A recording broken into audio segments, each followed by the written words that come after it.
काम चलाउ सरकारले अर्को सरकार नबन्दै अध्यादेश ल्याउने जस्ता किसिमका यी जघन्य अपराधहरू तत्काल फिर्ता गरियोस्। होइन भने यसका विरुद्धमा आम नागरिक जनता सडक र सदन दुईटैबाट उपस्थित हुनुपर्छ, उड्नुपर्छ भन्ने हामी मान्यता राख्छौँ। राष्ट्रघातको लागि कुनै पनि हालतमा तपाईँको सदनमा निधाएर बसिँदैन र दह्रो प्रतिपक्ष भएर उभिन्छ। संसदको बैठक सुरु नहुँदै हतारमा जुन किसिमको अध्यादेश ल्याइएको छ, यो अध्यादेशले भोलि हाम्रो देश एकातकालमा बिहार भन्ने प्रदेश तपाईँलाई थाहा छ, हिंसा गर्ने, हत्या गर्ने, मान्छेलाई सरेआम सडकमा मारिदिने त्यस्तो किसिमको फेरि यो देश हिंसामा जान सक्छ। त्यो कारणले गर्दाखेरि यो अध्यादेश अविलम्ब फिर्ता गरियोस् भनेर आज पत्रकार सम्मेलन गरिरहेका छौँ। र अहिले प्रजातान्त्रिक मूल्य मान्यता र विधिको शासनमाथि धज्जी उडाउँदै काम चलाउ सरकारले ल्याएको अध्यादेशलाई राष्ट्रपति महोदयले रोकियोस् वा अविलम्बन फिर्ता पठाइयोस्। गत मङ्सिर 4 गते सम्पन्न निर्वाचनबाट जनताबाट ताजा जनादेश आइसकेको र केही दिनभित्र संसदको बैठक सुरु हुने वर्तमान पृष्ठभूमिमा अहिलेको काम चलाउ सरकारले गलत मनासायका साथ राजनीतिक आवरणमा जघन्य अपराधमा संलग्नहरूलाई उन्मुक्ति दिने उद्देश्यले अध्यादेश ल्याउनु अनैतिक र आपत्तिजनक विषय मात्र नभएर स्वार्थपूर्ण र सत्ता केन्द्रीय राजनीतिको फोहोरी खेलको सुरुवात हो। न्याय सिद्ध्याउने मानवाधिकार विरोधी अध्यादेश प्रजातन्त्रमा अनुहार होइन प्रणाली हो भन्ने मान्यता विपरीत वर्तमान काम चलाउ सरकारले बेमौसम तथा विश्व मानवाधिकार दिवसको सेरोफेरोमा मुलुकी फौजदारी कार्यविधि संहिता 2074 को दफा 116 मा भएका फौजदारी मुद्दा फिर्ता सम्बन्धमा कार्यविधिको उपदफा 18 पछि यस दफामा जुनसुकै कुरा लेखिएको भए तापनि नेपाल सरकार बादी भई दायर भएका मुद्दा फिर्ता लिने गरी सहमति भएको रहेछ र त्यस्तो सम्झौता बमोजिम त्यस्ता राजनीतिक दल वा समूहका नेता तथा कार्यकर्ताका विरुद्धमा नेपाल सरकार बादी भई चलाइएका मुद्दा जुनसुकै तहको अदालतमा विचाराधीन रहेको भए तापनि फिर्ता लिने बाधा पर्ने छैन भन्दै उपदफा 9 मा थप गरी राष्ट्रपति सक्षम लालमोहरका लागि पेश गरेको विवादास्पद अध्यादेशले निम्न सन्देश दिन देखिन्छ। 1 मा कुनै पनि अपराधबाट बच्न राजनीतिको खोल ओड्नुपर्ने भयो। अब यो अध्यादेश यदि पारित भयो भने निहित स्वार्थको मुद्दा फिर्ता गर्नका लागि दलहरू जुनसुकै मान्यता र कानुनीको खिल्ली उडाउँछन् भन्ने कुरा प्रमाणित भयो। र अर्को वर्तमान चर्चित मुद्दाहरू मात्र नभई 10 वर्ष दण्डका आडमा भएका व्यक्ति हत्याका विरुद्धका अदालतमा चलिरहेका फौजदारी मुद्दाहरू र अवरुद्ध सङ्क्रमणकालीन फौजदारी मुद्दाहरू समेत यो सरकार यही अध्यादेशको आधारमा फिर्ता माफी मिनाहा गराउने प्रक्रियामा छ भन्ने कुरा यसले देखाउँछ। र साथसाथै सरकार र दलहरू आफ्नो अनुकूलतामा दण्डहीनताको पक्ष पोषण गरिरहन्छन् र पीडितको अधिकार र न्यायप्रति कहिल्यै पनि सकारात्मक छैनन् भन्ने यसले सन्देश दिन्छ। र साथसाथै सरकार संविधान कानुन नेपाल पक्ष भएका अन्तर्राष्ट्रिय सन्धि महासन्धि केही पनि पालना गर्दैनन् वा अनुकूलतामा प्रयोग गर्छन् भन्ने सन्देश दिन्छ। र साथसाथै दलीय राजनीतिको खोल ओडिसकेपछि पनि कुनै पनि व्यक्ति समूहले भविष्यमा जुनसुकै अपराध गर्दा पनि उन्मुक्ति पाउँछन् भन्ने कुरा चाहिँ यस्ता किसिमका जघन्य अपराध चाहिँ यो अध्यादेशले दिन्छ। जुन अध्यादेश अहिले सरकार बनाउनका लागि र सरकारको अङ्कगणित बनाउनका लागि यो मुलुकलाई नै द्वन्द्वमा सिर्जित गर्ने किसिमको जुन अध्यादेश छ, यो अध्यादेश तत्काल फिर्ता गरियोस् भन्ने हाम्रो माग छ। त्यस्तै जनताबाट 165 जना सांसदहरू प्रत्यक्ष रूपमा निर्वाचित भइसकेका छौँ। समानुपातिक तर्फका 110 जना निर्वाचित हुने प्रक्रिया पुरा भइसकेको छ। मुलुकको कानुन बनाउन अवधिक निर्वाचनबाट निर्वाचित 275 जना सांसदहरू केही हप्तामा प्रतिनिधि सभा प्रवेश गर्दैछौँ। प्रजातान्त्रिक आधारभूत प्रबन्ध भनेकै जनताले आफ्ना लागि आफै कानुन बनाउने हो। आफैले कानुन बनाउने त्यो सार्वभौम अधिकारको प्रयोग जनताले आफ्ना प्रतिनिधि मार्फत गर्छन्। जनताका निर्वाचित प्रतिनिधिहरूले जनताका लागि काम गर्ने सरकार चुन्छन् र त्यो सरकार वा आम नागरिकलाई बाँध्ने कानुन बनाउँछन्। त्यो कानुनभन्दा माथि कोही हुँदैन र मुलुकमा कानुनको शासन हुन्छ। आधुनिक प्रजातन्त्रमा सबभन्दा ठुलो महानता र मर्म यसैमा निहित छ। सत्ता बाहेक केही पनि नदेख्ने, प्रजातन्त्रको कुनै पनि मूल्य र सीमाको ख्याल नगर्ने पुराना दलहरूका सूर्य चन्द्र जै चिरस्थायी पुराना नेताहरूले भने प्रजातन्त्रको यो मर्ममाथि बारम्बार प्रहार गरेका छन्। अहिले फेरि त्यही भएको छ। प्रजातान्त्रिक मूल्य मान्यता र विधिको शासनमाथि धज्जी उडाउँदै काम चलाउ सरकारले ल्याएको अध्यादेश राष्ट्रपति महोदयले अवलम्ब रोक्नु वा फिर्ता पठाउनुपर्छ भन्ने हाम्रो धारणा छ। यो अध्यादेश कस्तो अध्यादेश भयो भने तपाईहरूलाई कुनै पनि मान्छेले ल मानौँ उदाहरणका लागि कहीँ कतै अपराध गर्यो, कसैको व्यक्ति हत्या गर्यो, तर त्यो व्यक्ति हत्या गरेपछि अदालतमा मुद्दा चलाएर जेल हाल्नुपर्ने ठाउँमा म त यो पार्टीको मान्छे हुँ भनेर पर्चा छरिदियो भने त्यो मान्छे चाहिँ अब मान्छे मार्न पाउने लाइसेन्स लिएको जस्तो भयो। यस्तो किसिमको कानुनले यो देश कहिले पनि अगाडि बढ्दैन र देशमा कहिले पनि यो मुलुकमा तपाईँको अपराधको न्यूनीकरण हुँदैन। त्यही भएर अहिले हाम्रो माग, हामी सबैको अनुरोध चाहिँ के छ भने यो अध्यादेश राष्ट्रपतिले रोक्नुपर्छ वा अविलम्ब यसलाई फिर्ता पठाउनुपर्छ। काम चलाउ सरकारले अर्को सरकार नबन्दै जनप्रतिनिधिहरू चुनेर आएका छन्, पुराना जनप्रतिनिधिहरूको डेट एक्सपायर भइसकेका छ। यस्तो अवस्थामा नयाँ जनप्रतिनिधिहरूको कुरा नसुनी संसदको बैठक सुरु नगरी अध्यादेश ल्याउने जस्ता किसिमका यी जघन्य अपराधहरू तत्काल फिर्ता गरियोस्। होइन भने यसका विरुद्धमा आम नागरिक, जनता र सडक र सदन दुईटैबाट उपस्थित हुनुपर्छ, उड्नुपर्छ भन्ने हामी मान्यता राख्छौँ। अब अरू केही क्वेसन छन् भने साथीहरूले सोध्दैन। अध्यादेशबारै सोधौँ है हजुरहरू।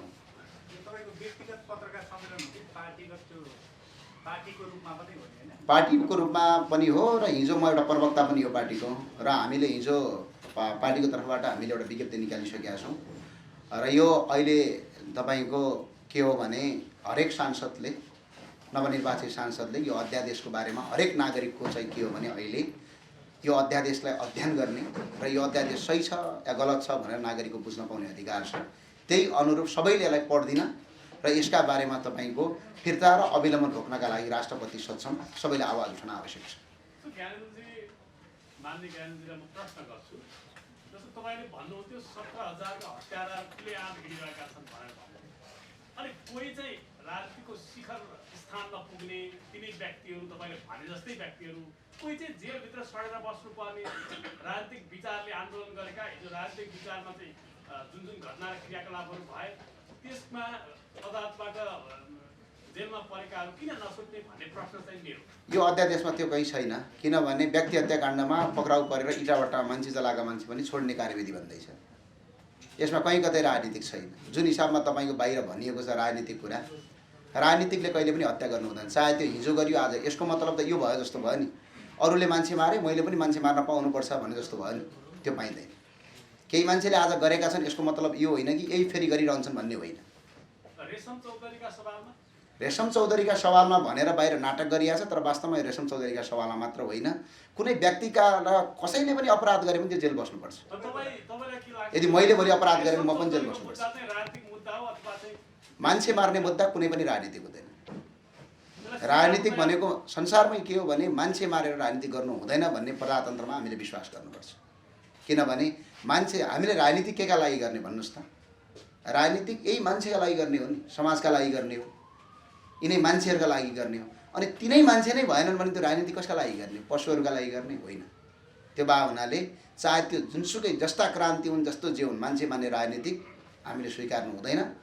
रगतबाट उत्पत्ति भएका तपाईँको कुनै पनि सिद्धान्तहरू हामीले स्वीकार्यौँ भने यो देशमा होइन संसारमा मान्छेको मानवाधिकार होइन, कोही मान्छे भन्ने भोलि तपाईँको परिणामले नरहन सक्छ। त्यो भए हुनाले हामी मान्छे मान्ने राजनीति होइन, त्यो अपराध, चाहे त्यो जुनसुकै घटना होस्। यो अविलम्ब रोक्नुपर्छ राष्ट्रपतिले वा फिर्ता पठाउनुपर्छ। विषयमा छानबिन अथवा चाहिँ विचार विमर्श गरिरहेको अवस्था छ। र यही अवस्थाको बिचमा दिल्ली बजार कारागार अगाडि रेशम चौधरी रिहा भइसके पछाडि हामीले चाहिँ एउटा ठुलो जमात खडा, रिहा हुन्छ नि त, एउटा ठुलो जमात खडा गरिएको छ। त्यहाँ फुलमाला, अबिरहरू, खादाहरू लिएर बसिरहेका छन्। यो अवस्थालाई कसरी चित्रण गर्नु? त्यो उहाँहरूको व्यक्तिगत कुरा हो। कोही कसै खादा लिएर फुल अबिर लिएर जान्छन् भने उहाँहरूको व्यक्तिगत कुरा हो। आज कुरा रेशम चौधरीजीको मात्रै होइन। रेशम चौधरीजीलाई त एउटा रेशम चौधरीजीलाई त न्याय दिने त कानुन त अरू पनि त आधार छन्। स्वयं रेशम चौधरीजीले स्टेटमेन्ट मैले पढेको थिएँ, उहाँ त्यो दिन टिकापुरको घटनामा उहाँ हुँदै हुनुहुन्न भनेका छन्। तत्कालीन तपाईँको न्यायाधीश हाम्रो लालजीको नेतृत्वमा, न्यायाधीश श्रीमान लालजीको नेतृत्वमा एउटा समिति बनाइएको छ। त्यो समितिले 5 वर्षसम्म एउटा प्रतिवेदन त पेश गरेका छ नि। त्यो प्रतिवेदनका साथमा तपाईँको कहीँ कतै कुरा हुँदैन। यो त रेशम चौधरीजीमाथि पनि अन्याय हुन्छ जस्तो लाग्छ मलाई। किनभने म दोषी छैन भनेर उहाँले प्रमाणित गर्नका लागि अदालतमा स्टेटमेन्ट दिनुभएको छ। बरु सरकार त्यतातिर लाग्ने हो, अर्थात् तपाईँको न्याय प्रणाली त्यतातिर लाग्ने हो, दोषी छन् या छैनन् भनेर। उहाँले स्वयं स्टेटमेन्टमा भन्नुभयो, मैले हिजो स्टेटमेन्ट पढाएको थिएँ अस्ति, त्यो दिन त उहाँ त्यो टिकापुरमा हुँदै हुनुहुन्न भन्ने छ त।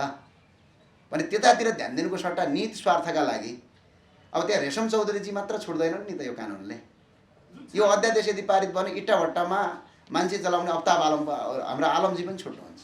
जस्तो र कोही पनि मान्छेले भोलि तपाईँ क्वेसन गर्नुहुन्छ, तपाईँलाई कसैले आएर चक्कुले अहिले हानेर मारिदियो उदाहरणका लागि, एकैछिन पछि गएर म हलानो पार्टीको हो भनिदिएपछि त्यो मान्छे अपराध अब नलाग्ने भयो, जेल नपर्ने भयो। ल तपाईँ हेर्नुहुन्छ, यो तपाईँलाई क्वेसन गर्नु, यसमा त्यति धेरै लामो चाग्लो कुरा गर्नुपर्ने छैन। अपराधीलाई निर्दोष करार गरेनु हुँदैन। निर्दोष करार गर्नका लागि त यो अध्यादेश आउँदैछ। राज्यको पूर्ण रूपमा पालन हुनुपर्छ, त्यो पक्षमा हामी पनि छौँ। तर हो। प्रश्न कहाँले गर्नुभयो भने हिजो छानबिन समितिले जुन प्रतिवेदन बनायो त्यो प्रतिवेदन लुकाइएको भनेको छ। अब तपाईँहरू संसदमा उपस्थित हुँदै गर्दा एउटा त्यो प्रतिवेदन बाहिर ल्याउने, किनभने जुन सत्य तथ्य संलग्न नभएको घटनाको बखत त्यो जिल्लाभन्दा कैलालीभन्दा बाहिर रहेको व्यक्ति आज जेलमा छ। तपाईँले एउटा कुरा अहिले पनि रेशम चौधरीजीलाई यो कुरामा जोड्नुभयो क्या, त्यो गलत थियो तपाईँको पहिला कुरा। किनभने यो रेशम चौधरीजीका लागि मात्र होइन नि त, त्यसो भए इस्यु अफ्ताब आलमका लागि पनि हो भन्न खोज्छु। अफ्ताब आलम र रेशम चौधरी मात्र होइन, कुनै पनि आज या भोलि या पर्सिको कुरा। मैले अघि नै भने नि, तपाईँले मसँग क्वेसन गर्दै हुनुहुन्छ, कोही एकजना व्यक्ति आयो, तपाईँलाई त्यहीँनिर मारिदियो, अनि त्यसै पछाडि तपाईँको के भन्यो, म यो पार्टीको कार्यकर्ता हुँ भनेर पर्चा फाल्यो भने अब त्यो मान्छे निर्दोष ठहरिने भयो। यस्तो किसिमको अध्यादेश आउँदैछ। कब के शासनको उल्लङ्घन हो त्यसमा। विधि होइन, यो संसारको सबभन्दा ठुलो अपराध हो। यही तपाईँको जुन पहिला प्रतिवेदन त्यो नयाँ सदन भएपछि त्यो खोलिहाल्छन् सदनमा, त्यो खोल्नभन्दा अगाडि हतार हतार गरेर ल्याइहालौँ भनेर यो अहिले जुन किसिमको नीति बनाएको छ, यसले देशलाई सही बाटोमा अगाडि बढाउँछ। तर यसका पछाडि त देशी विदेशी शक्तिहरूको षड्यन्त्र छ, त्यतिकै आएको होइन भन्छन् नि।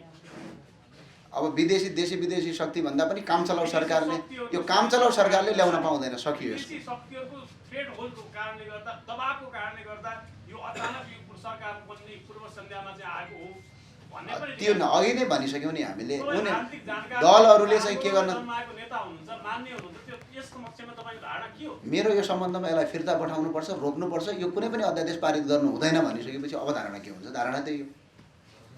राष्ट्रपतिले पारित गर्नु हुने तपाईँको भूमिका के हुन्छ? हामी सदनबाट पनि विरोध गर्छौँ, सडकबाट पनि विरोध गर्छौँ, यसलाई खारेजीका लागि अगाडि बढ्छौँ।